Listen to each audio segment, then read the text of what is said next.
We have a live picture for you from Barcelona. Candles, teddy bears, flowers, and more, marking the site where a terrorist drove a van through a crowd of pedestrians. People have been leaving tokens of remembrance all day long, and we now know a man from California is among those killed. CBS 2's Jessica Moore has the latest.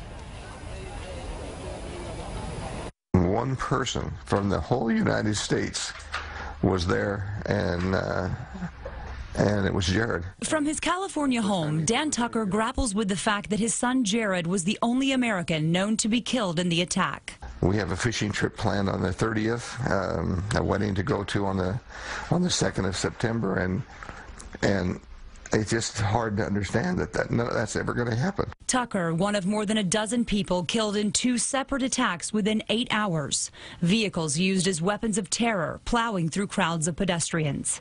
The second attack happened this morning in Cambrils, when police say a man drove a car into a crowd of people, injuring 6 civilians and 1 police officer. Cell phone video shows the shootout as police kill 5 alleged terrorists. And they were shouting at the guy, and then shots was fired. He then fell down, and then within 2 seconds he stood back up. He then stepped over the fence, charged the police again, and the police then gave some more shots, and then he fell down again. Hours earlier, a man drove a van down 7 blocks of Las Ramblas, a popular tourist area in Barcelona, 62 miles north, zigging and zagging to take out as many pedestrians as possible. Come on.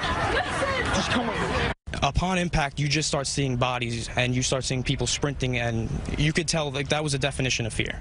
Police say a group of at least 8 people were originally planning a series of attacks using gas canisters. An explosion that leveled a house on Wednesday was thought to simply be a gas explosion. Now investigators think it may be connected to Thursday's attacks. Police arrested this man, 28-year-old Moroccan-born Driss Akbar, linked to renting the van used in the Barcelona attack, possibly investigators say for his brother Musa. ISIS has claimed responsibility, and experts think this wasn't just a homegrown cell. Pretty good planning, although their execution, right, of the explosive elements was not so good. I think that this looks like, as you're hearing from law enforcement now, much more directly controlled than just merely inspired. This wasn't somebody who got up and decided to take a car and ram it in a crowd. This was much more deliberate. Police in Spain say 17 of the injured victims are in critical condition, and the death toll is expected to rise.